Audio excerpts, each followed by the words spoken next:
Olá, boa noite, a paz a todos. Chegando para a leitura de 2 versículos na Palavra de Deus, encontramos na Epístola de Paulo aos Tessalonicenses, a primeira, no capítulo 5 e os versículos 14 e 15. Assim está escrito: Rogamo-vos também, irmãos, que admoesteis os desordeiros, consoleis os de pouco ânimo, sustenteis os fracos e sejais pacientes para com todos.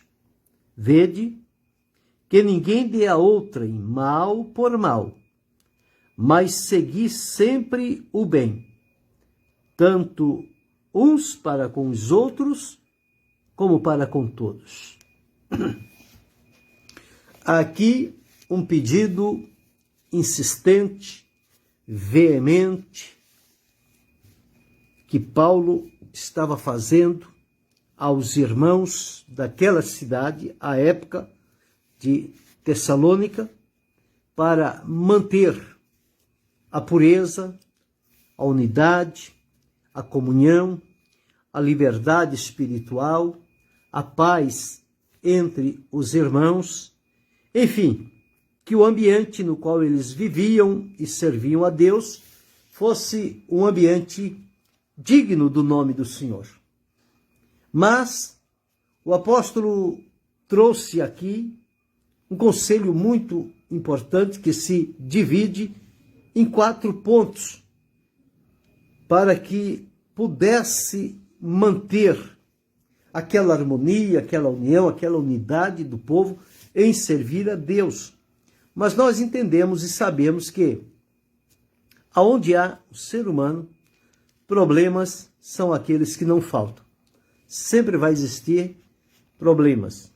Mas é preciso que haja, no meio daquele povo, alguém que tenha graça e sabedoria de Deus para poder, ao observar uma dificuldade aqui, ali ou acolá, não propague aquilo adiante, não fermente a situação, mas procure um meio de ser uma resposta de Deus para ajudar a solucionar e trazer a paz e a harmonia de volta no meio do povo. Então Paulo, escrevendo aos irmãos de Tessalônica, ele começa dizendo: Rogamo-vos também, irmãos. Rogar é pedir com insistência. O rogo é um pedido que vem lá do fundo do coração. Era isso que Paulo estava fazendo. Ele estava com o coração dele dilatado diante daquele povo, coração aberto, entregue para servir a Deus e aquele povo, com a bênção de Deus que vinha sobre si e ele repartia com aquele povo. Então chega neste último capítulo, ele começa a falar sobre preceitos, saudações, aqueles conselhos que são dados em poucas palavras, mas que têm uma profundidade incrível e necessária. Quando nós olhamos o que acontecia à luz do pedido que Paulo fez, nós podemos entender que no meio da comunidade da fé, dos irmãos da igreja, existia lá, junto com eles, 4 tipos de pessoas estranhas ao convívio da fé. E que tipo era este? Primeiro, tinha lá os desordeiros. Quem são os desordeiros? É aqueles que causam desordem, causam tumulto, cria conflito, confusão, rivalidade. Enfim, são aquelas pessoas que estão a serviço da desintegração e a desarmonia entre o povo de Deus, porque eles não têm espírito de pacificador.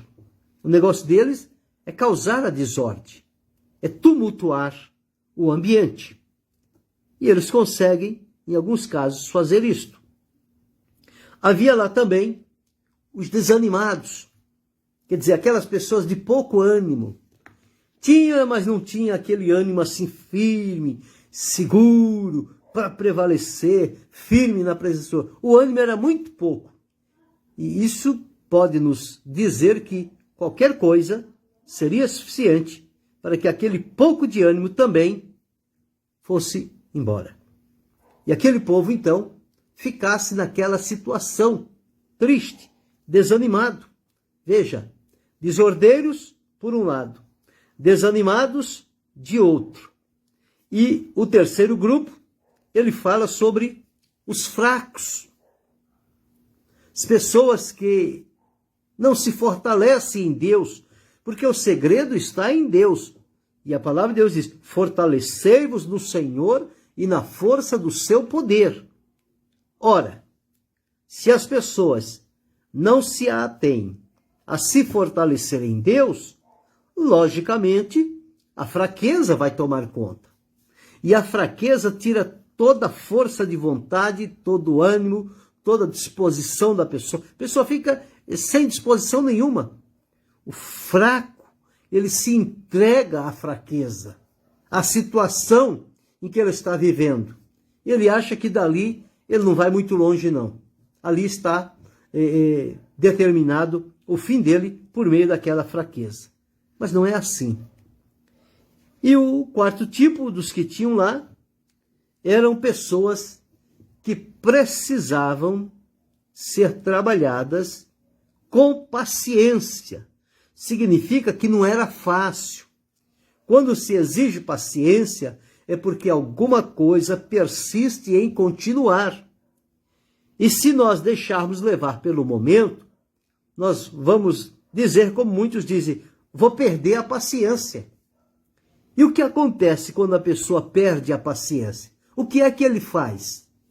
Ele perde o controle, ele perde o autodomínio, ele perde o senso da coisa e ele extravasa em excessos e depois tem vergonha daquilo que fez num estado de situação repentina que lhe ocorreu. Deus abençoe a irmã Maria José. Então Paulo focou nestes 4 tipos de pessoas que tinham lá na igreja de Tessalônica, para que parte daqueles irmãos que sabiam, que eram maduros na fé, que tinham experiências com Deus, que tinha comunhão, que sabia se deixar guiar pelo Espírito de Deus, para que estes estivessem prontos e seguros, a fim de que eles pudessem ser uma bênção de Deus para aquela igreja, para aquela comunidade, aquele povo que estava se reunindo ali, mas os problemas estavam surgindo aqui e ali, como aquele fogo escondido que ninguém vê, mas ele está queimando. É assim. Deus abençoe a irmã Regiane da Silva. Então, é assim que as coisas aconteciam. Não é isso? A pessoa às vezes coloca em determinado lugar, ninguém vê nada. Quando a pessoa dá por si, o fogo já tomou conta. São como que emboscadas. Então havia esse tipo lá. Se não houvesse esse tipo de pessoas no meio do povo de Deus, Paulo não teria sido usado pelo Espírito Santo para deixar registrado de maneira clara e cristalina este conselho, este rogo, esta exortação, este pedido que ele estava fazendo para o povo. Então, apesar destes 4 tipos de pessoas que tinham lá, que exigiam cuidados permanentes, existia, por outro lado, aqueles que não davam trabalho. Por quê? Quem não trabalha, se dedica à obra de Deus, ele vai causar trabalho, ele vai trazer dificuldade, ele vai dar trabalho, ele vai atrapalhar, ele vai dificultar. Sempre foi assim. E os nossos dias também não são diferentes. O ser humano não muda, ele é aquilo que é. Só Jesus na causa para poder entrar naquele coração, converter aquela alma, transformar aquela vida, para que ela então tenha na vida uma mudança significativa e passe a servir a Deus. Veja a mudança que Deus fez na vida de Paulo. Quem era Paulo? Violento, dado a tumulto, a ajuntamento, com aquele zelo sem entendimento. O negócio dele era pegar, era levar preso, era levar à morte. Era alguém violento, que os próprios irmãos, quando souberam da conversão de Paulo, acharam que aquilo era um engano, era uma mentira. Disse, não, ele está se fazendo de irmão para pegar a gente aí, ficaram com medo. Ninguém queria se unir a ele. Por quê? Porque sabiam o caráter, as ações que Paulo tinha. Só que no dia que Jesus o encontrou e falou com ele, e ele se converteu, daquele dia por diante, aquele Paulo violento, brabo, perigoso, morreu ali também. Nasceu uma nova criatura. E nós vamos encontrar Paulo fazendo o seu trabalho com paz, com alegria, com mansidão, com lágrimas. E quantos sofrimentos ele teve, quantas situações difíceis, quantas prisões, quantas acusações. Se deixasse renascer aquele velho Saulo, ele teria feito um estrago muito grande. Mas não fez porque estava convertido, estava transformado. Então é muito importante nós sabermos isto, que a experiência de salvação, ela muda a vida das pessoas. E a transformação que Jesus faz na nossa vida, por ocasião da salvação, ela é de dentro para fora. Por isso é que se transparece no olhar, no falar, no ouvir, no gesticular, a maneira de tratar, de conversar.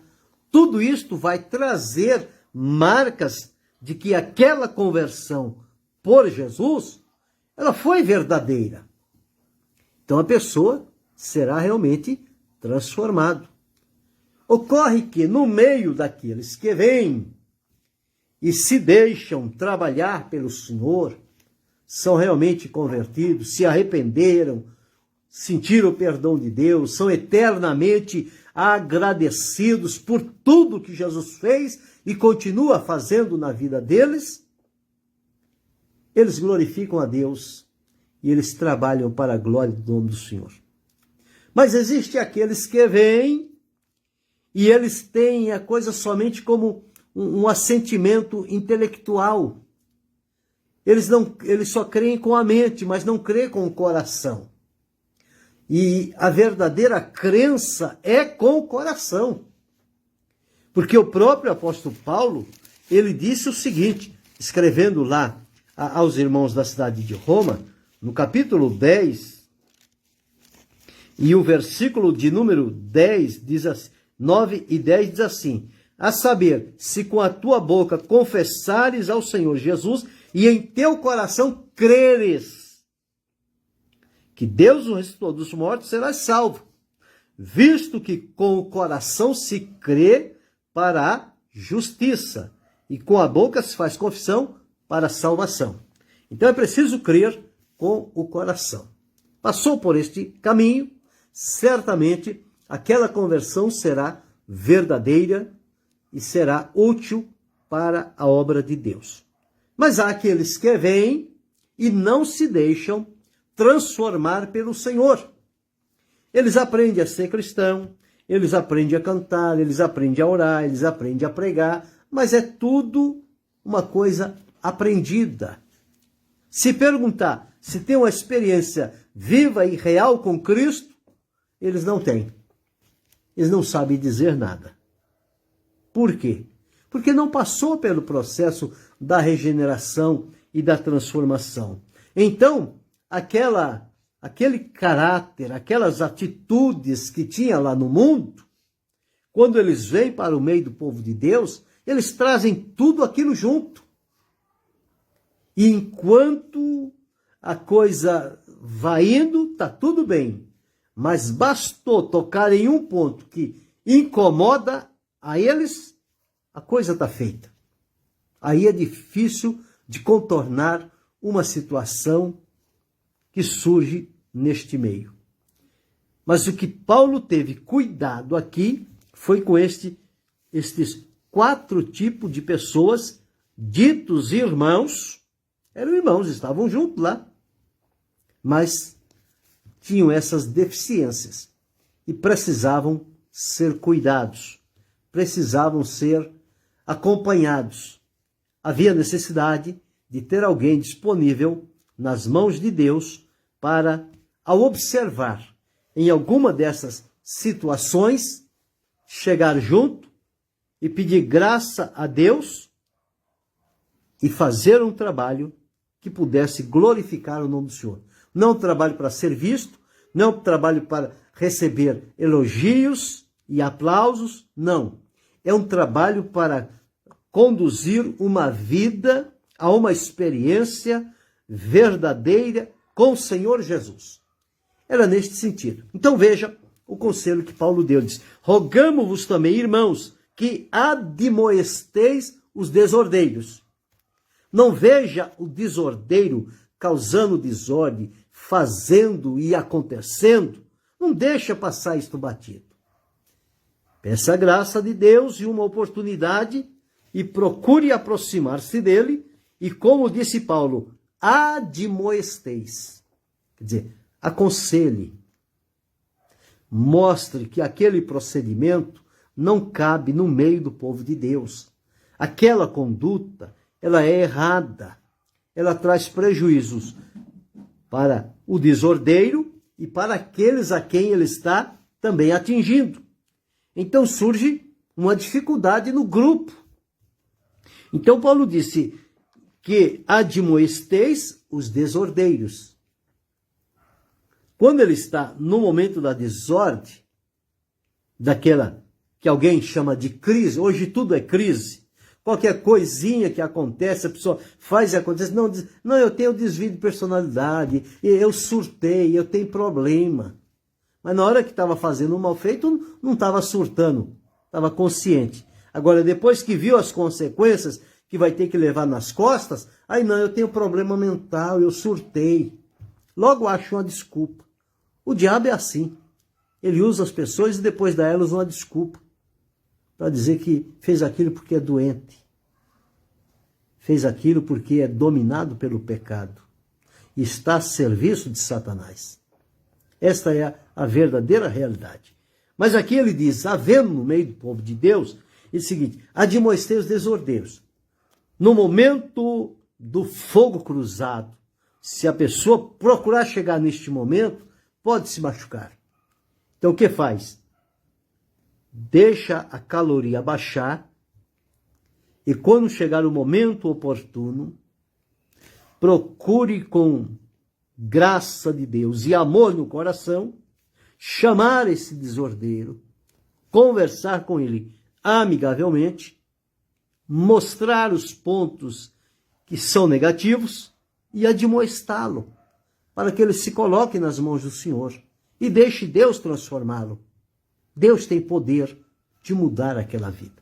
Então este era o primeiro grupo que havia lá. Os desordeiros que precisavam ser admoestados, advertidos, corrigidos e conscientizados do que eles estavam fazendo. Segundo grupo, consoleis os de pouco ânimo. Pouco ânimo. Pessoa que se deixa dominar pelo desânimo. Ele pode contagiar um ambiente. A pessoa desanimada pode pôr tudo a perder. Porque o desanimado, ele é para baixo. Ele não vê perspectiva, ele não tem esperança, nada. Ele não acredita que as coisas vão melhorar, que o ambiente vai mudar. Não, ele só olha para que a coisa vai ficar cada vez pior e cada vez mais difícil. Então esses são os de pouco ânimo. A pessoa é desanimado até para viver. Parece que para viver tem que empurrar ele. Mas aqui Paulo disse também que esses de pouco ânimo, veja, os desordeiros, era para ser admoestado, corrigido e orientado do caminho certo. Os de pouco ânimo eram para ser consolados, não acusados e colocados de canto, mas consolar. E que consolação é esta? A mesma consolação que quando nós estivemos numa situação semelhante, o Senhor Deus nos consolou. E agora então nós temos o dever de consolar essas pessoas de pouco ânimo. Foi o próprio apóstolo Paulo que deixou aqui, na segunda epístola aos Coríntios, no capítulo 1, e o versículo 3 e 4. Diz assim: Bendito seja o Deus e Pai de nosso Senhor Jesus Cristo, o Pai das misericórdias e o Deus de toda consolação, que nos consola em toda a nossa tribulação, para que também possamos consolar os que estiverem em alguma tribulação, com a consolação com que nós mesmos somos consolados de Deus. Porque como as aflições de Cristo abundam em nós, assim também a nossa consolação abunda por meio de Cristo.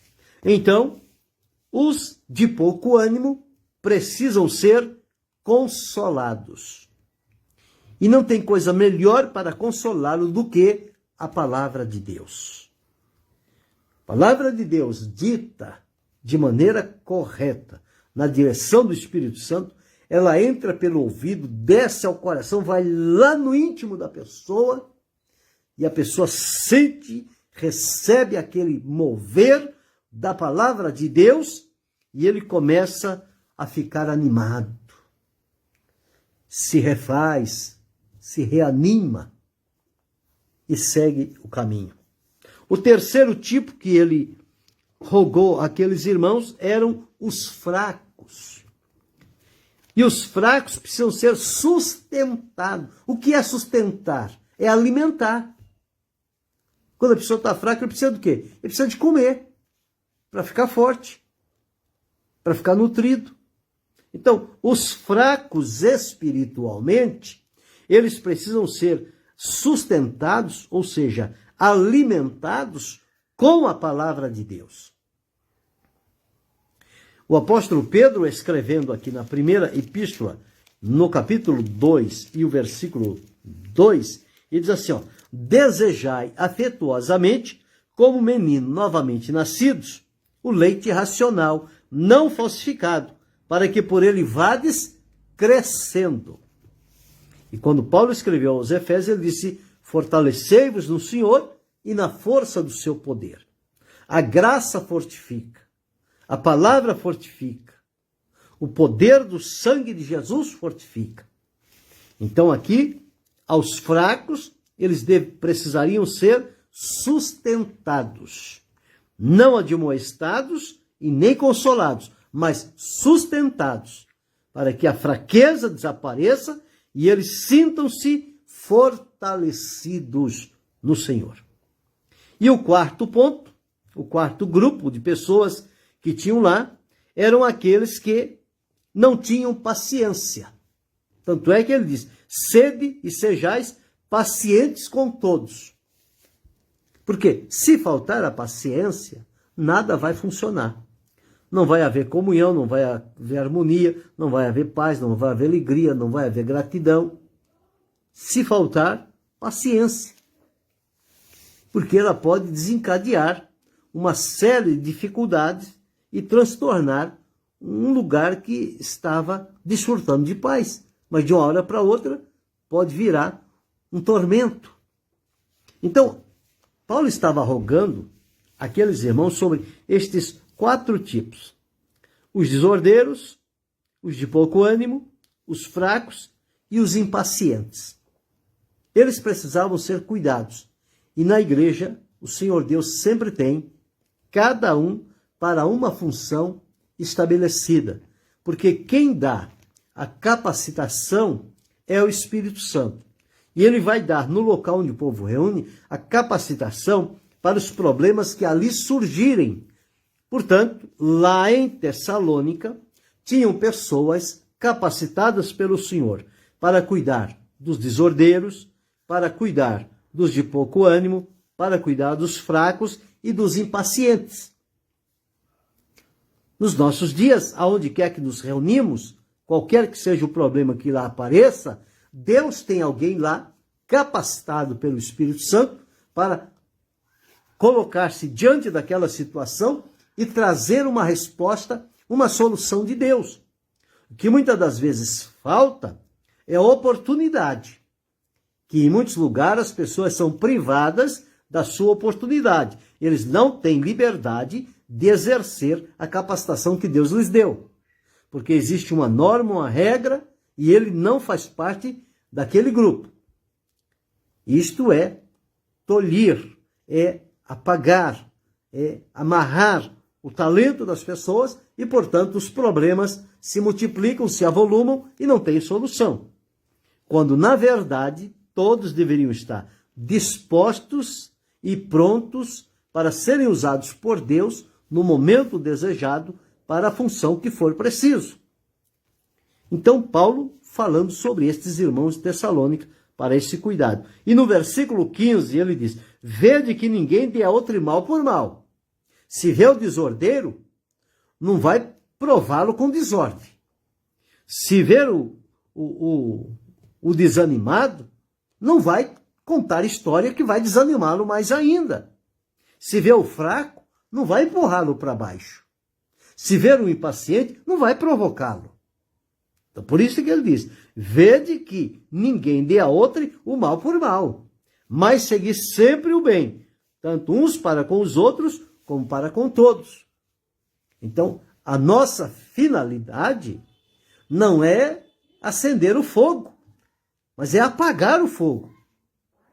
É tirar o problema, é levar uma resposta favorável, conduzir as pessoas que estão nestes caminhos perturbados, levar a eles a um lugar de segurança, para que eles voltem o olhar para o Senhor e possam servir a Deus e glorificá-lo e abrir mão destas coisas que eles dizem: eu não aguento, eu não posso ouvir, eu não suporto, eu não consigo ficar quieto.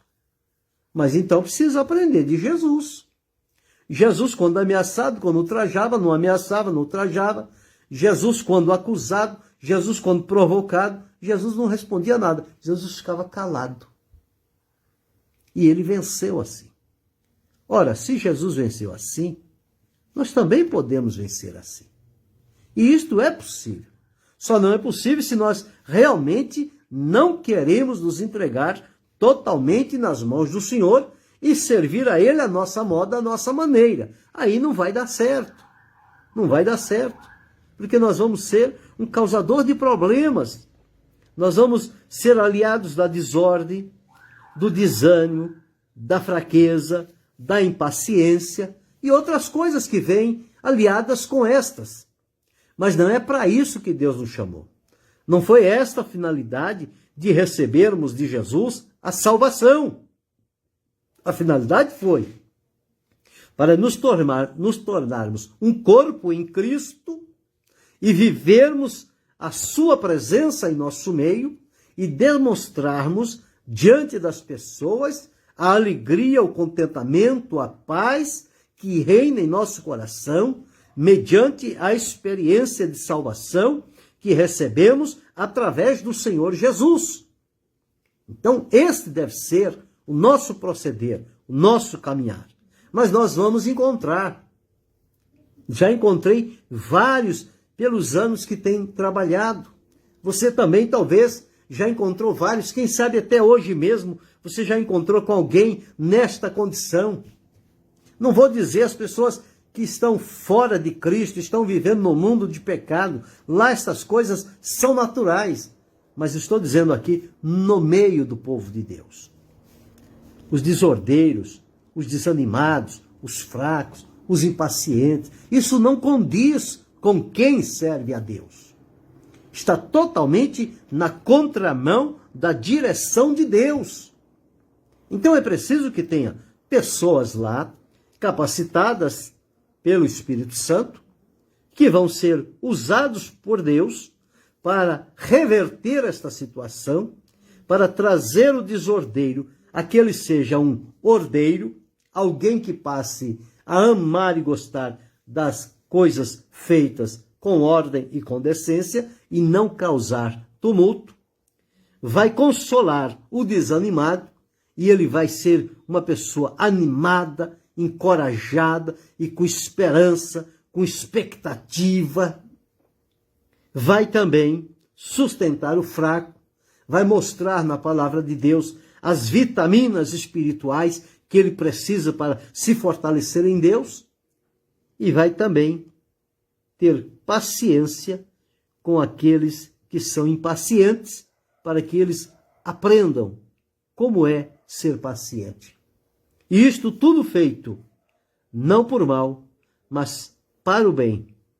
E se é para o bem, deve ser feito com amor e para a glória de Deus, sabendo que não estamos fazendo para ganhar os louros, as vitórias, os aplausos, não. Estamos fazendo porque é nosso dever diante do Senhor.